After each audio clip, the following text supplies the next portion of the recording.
Financing the real economy in the euro area has historically taken place through banks in Europe.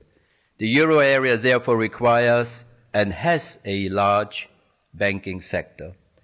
The aggregate balance sheet of banks in Europe compared to GDP stands up to 270%. Let me only mention the comparison with the US, where the correspondent figure is 70%.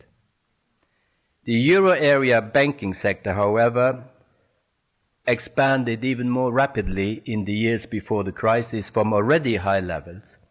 From the start of expansion in 2005 to its peak in 2012, banks' assets increased by more than 60 percentage points of GDP.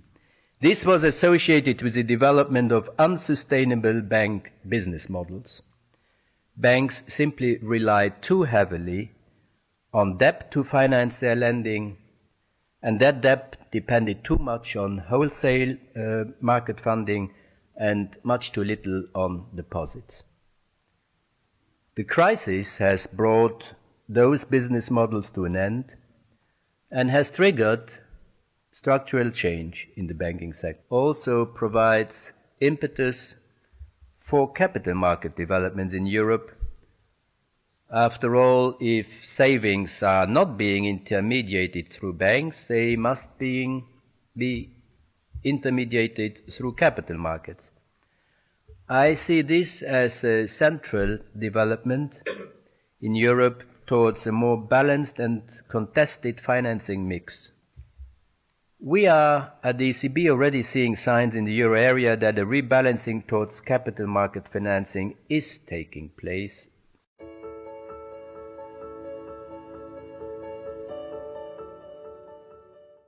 It would nonetheless be naive to expect this transition towards the new financing mix to occur seamlessly.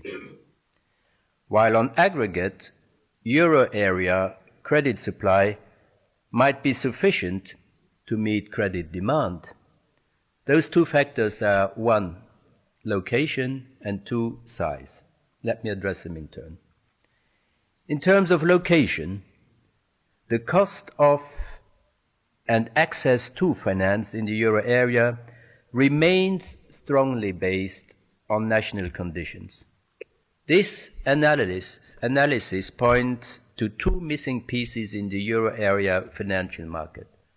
The first is lack of retail banking integration, and the second is a lack of capital market integration.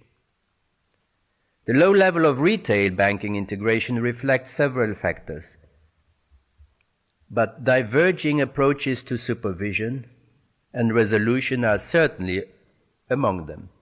To give again a comparison with the US, the FDIC has resolved around 500 banks since 2008, mainly by selling parts of banks to other banks, whereas the equivalent figure for the euro area is around 50.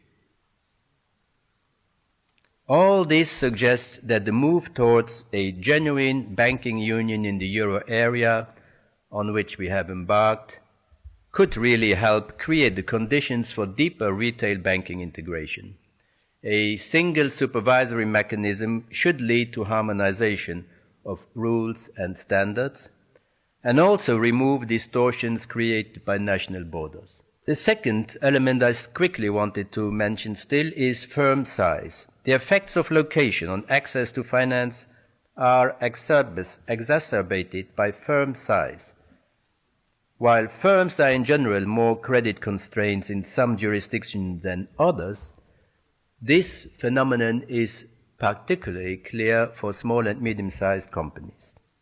There are 2 reasons for this. First, bank lending to SMEs is concentrated in a handful of large banks, as only they have the capacity to diversify idiosyncratic risks by lending to a broad enough range of firms.